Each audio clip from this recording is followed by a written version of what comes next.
इस दुनिया में एक ऐसा घर भी है जिसकी दीवारों से आवाज आती है और ये आवाजें उस घर में रहने वाले किसी सदस्य को अपने ही लोगों का कत्ल करने के लिए मजबूर कर देती है। दुनिया के सबसे जाने माने paranormal investigator Aidan Lauren Moran का नाम तो आपने सुना ही होगा। जब उन लोगों ने इस घर की जांच की तो उन्होंने कहा कि इस घर की हिस्ट्री इतनी ज्यादा भयानक है कि वह इसे महसूस भी नहीं करना चाहते। अगर आप हॉरर मूवीज के शौकीन हैं तो आप समझ ही गए होंगे कि मैं बात कर रहा हूँ एमआईटी विले के बारे में। इस घर में घटी सच्ची घटनाओं पर एक नॉवल लिखा गया है और साथ में बनी है काफी हॉरर फिल्में भी। शायद ये सब आपको पहले से पता हो, लेकिन आपको इस घर की डार्क हिस्ट्री के बारे में पता नहीं होगा। तो तैयार हो जाइए, आज की इस वीडियो में हम जानेंगे इस घर की डार्क हिस्ट्री और इस घर में घटी सच्ची भूतिया घटनाओं के बारे में। मेरा नाम है भरत और आप देख रहे हैं द क्रीपी इंडियन।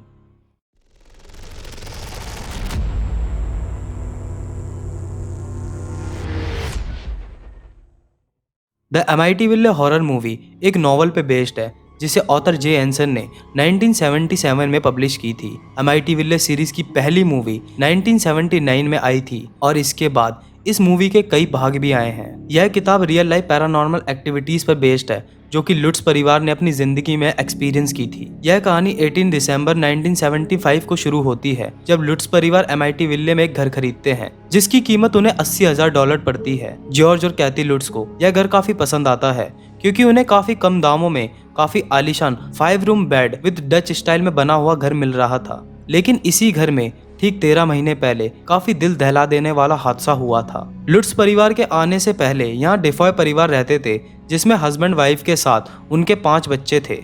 13 नवंबर 1974 की रात रोनाल्ड डेफॉय अपने दोस्त हैरी के घर भागते हुए जाता है और वहां कहता है कि उसके पूरी परिवार को किसी ने मार डाला है। हैरी तुरंत ये खबर पुलिस को देता है और पुलिस के पहुंचने पर वहां उन्हें 6 लाशें मिलती है। यह लाशें रोनाल्ड डेफॉय के माता पिता और उनके भाई बहनों की थी। रोनाल्ड बोलता है कि इस घटना के दौरान वह घर पर नहीं था और जब वो वापस आया तो ये कांड हो चुका था। पुलिस की छानबीन के दौरान उन्हें रोनाल्ड के कमरे से एक .35 की राइफल गन मिलती है और पुलिस का पूरा शक रोनाल्ड पे ही जाता है। कुछ दिनों की पूछताछ के बाद रोनाल्ड ये कंफर्म कर लेता है कि अपने माता पिता को और अपने भाई बहनों का कत्ल उसने खुद किया है।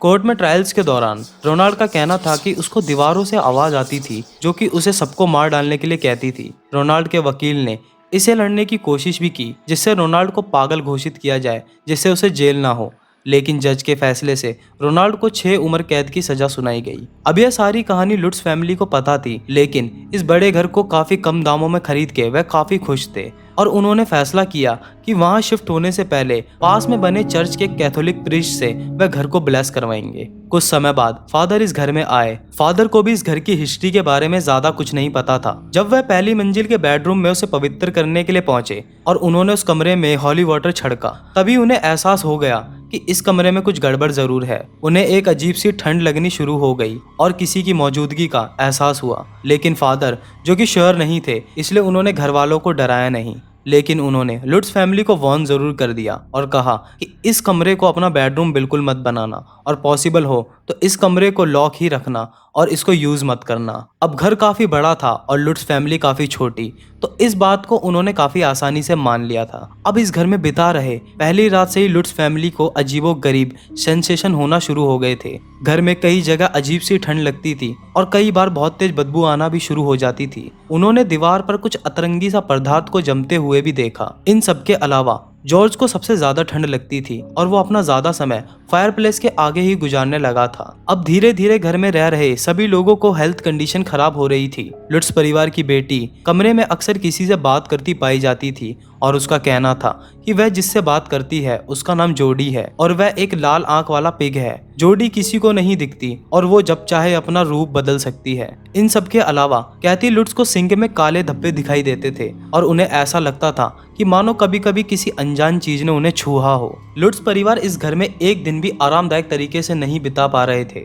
और सबके साथ कुछ ना कुछ घट रहा था। फिर एक रात अचानक ऊपर वाले कमरे में मक्खियों का एक बड़ा झुंड आ गया और पूरे घर में फैल गया और यह मौसम ठंड का था जब मक्खियां दिखाई तक नहीं देती। इस घटना के अगले दिन जॉर्ज की आंख 3:15 पे खुली और यह वही समय था जब डेफॉय परिवार की हत्या हुई थी। इस घटना के बाद जॉर्ज की नींद रोजाना 3:15 पे ही खुल जाती थी और वह हमेशा काफी डरा सा रहता था। एक रात जब फिर से जॉर्ज की आंख 3:15 पे खुली तो उसने देखा कि उसकी बीवी की जगह बेड पे कोई काफी बूढ़ी औरत लेटी हुई है और वह जॉर्ज को देख के हंस रही है। जॉर्ज डर के काफी जोर से चिल्लाने लगा। उसके चिल्लाते ही वह औरत वहां से गायब हो गई और जॉर्ज को वापस अपनी पत्नी ही दिखाई देने लगी। इस घटना के अगले दिन कैथी अपने बेड से हवा में उड़ने लगी। उनके बच्चों के साथ भी कुछ यही हुआ। अब इस परिवार की बर्दाश्त करने की क्षमता खत्म हो चुकी थी और उन्होंने फादर को कॉल करने की कोशिश की।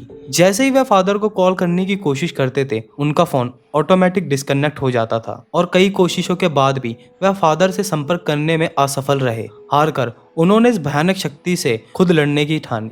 जॉर्ज ने अपने हाथों में क्रॉस को लेकर होली प्रेयर करना शुरू कर दिया। बताया जाता है जब जॉर्ज होली प्रेयर कर रहा था तब उसके पूरे घर में किसी के जोर जोर से चीखने की आवाज आ रही थी और यह आवाजें काफी शैतानी थी। वो रात इस परिवार की काफी खौफनाक रात थी। अगले दिन से यह सारी हरकतें और ज्यादा बढ़ गई और यह सब बर्दाश्त के बाहर हो गया था। घर के कमरों के दरवाजे अपने आप खुल रहे थे और बाहर गैराज का दरवाजा भी अपने आप हिल रहा था। इसके अलावा घर के फर्नीचर भी अपने आप इधर उधर हिल रहे थे। पूरे घर में भयानक सी आवाज आ रही थी और पूरे परिवार में दहशत का माहौल था। यह सब इतना ज्यादा हुआ कि लुट्स परिवार उसी रात उस घर को छोड़ भाग गए। उन्होंने घर के सामान को पैक भी नहीं किया, बस अपने साथ कुछ कीमती चीजें लेके वहां से भाग गए और कैथी लुट्स के माँ के घर पर रुके। अगले ही दिन यह खबर आग की तरह फैल गई और कुछ दिनों में यह बातें वॉरेंस तक भी पहुंच गई। वॉरेंस उन दिनों पैरानॉर्मल रिसर्च में सबसे बेस्ट माने जाते थे और इस खबर के मिलते ही वह डायरेक्ट एमआईटी विले की तहकीकात करने निकल पड़े। वॉरेंस के साथ कुछ जाने माने रिपोर्टर्स भी साथ में थे और इसके अलावा एक पूरी टीम को इस घर के बाहर इकट्ठा किया गया था, जिसमें साइकेट्रिस्ट, इन्वेस्टिगेटर और रिपोर्टर्स भी साथ में थे। लुट्स फैमिली को भी यहाँ बुलाया गया था, लेकिन लुट्स फैमिली ने इस घर में वापस घुसने से साफ मना किया। लेकिन इसके बावजूद वॉरेंस घर में गए और अपनी तहकीकात शुरू की। इस तहकीकात के दौरान लॉरेन वॉरेन को काफी भयानक विजन्स दिखाई दिए, जिसमें ये डेफॉय फैमिली की लाशें और वह यह पूरा कांड देख पा रही थी। वॉरेंस को बेसमेंट में होली प्रेयर पढ़ते टाइम किसी अज्ञात शक्ति ने काफी जोर से धक्का भी मारा था। इस तहकीकात के दौरान रिसर्च टीम ने एक फोटो क्लिक की जिसमें उन्हें एक छोटे बच्चे की आत्मा भी दिखाई दी। यह तस्वीर जो आप अभी स्क्रीन पर देख रहे हैं, यह वही तस्वीर है जिसे रिसर्च टीम ने खींचा था। जब वॉरेंस ने अपनी तहकीकात और रिसर्च पूरी की तो उनके पास कुछ इंटरेस्टिंग रिजल्ट थे। उनके मुताबिक इस जगह पे 1924 में कॉलोनियन घर बनने से पहले एक कॉटेज था जो कि जॉन नाम के व्यक्ति का था। जॉन ब्लैक मैजिक की प्रक्रिया में माहिर था और उसकी मौत के बाद उसकी बॉडी को इसी जगह दफनाया गया था। इसके अलावा इस जमीन में किसी जमाने में शिनिकॉक इंडियंस भी रहा करते थे। वह यहाँ पागल लोगों को रखते थे और जब वो पागल लोग मर जाते थे तो वह उन्हें इसी जमीन में दफना देते थे। वॉरेंस के मुताबिक इस घर की बहुत डार्क हिस्ट्री थी। शायद यही वजह रही होगी कि रोनाल्ड डेफॉय ने अपने पूरे परिवार को मार डाला था, क्योंकि वो इन नेगेटिव शक्तियों की चपेट में था। लुट्स परिवार ने इस प्रॉपर्टी को बहुत कम दाम में बेचकर कैलिफोर्निया चले गए। अब यहाँ दो पहलू निकल के आते हैं। पहला कि यह सारी घटना बिल्कुल सच है और इस घर में सच में नेगेटिव शक्तियों का वास है। लेकिन यहाँ हैरान कर देने वाली बात यह है कि इसी घर को सन 1979 में जिम और बारबरा ने खरीदा और उन्हें कोई भी पैरानॉर्मल इंसिडेंट्स फील नहीं हुआ। यहाँ तक उन्होंने कुछ पिक्चर्स क्लिक किए जिसमें वह खुशी खुशी रह रहे हैं। यह पिक्चर आज भी इंटरनेट पर अवेलेबल है। इन क्लेम्स के बाद द लुट्स फैमिली ने लाई डिटेक्टर टेस्ट दिया जिसमें वह पास हो गए और इससे साबित हुआ कि वह झूठ नहीं बोल रहे थे। जो उन्होंने बताया वह बिल्कुल सच था। अब एक परिवार को उस घर में इतनी पैरानॉर्मल एक्टिविटीज झेलनी पड़ी और एक परिवार को कुछ भी नहीं।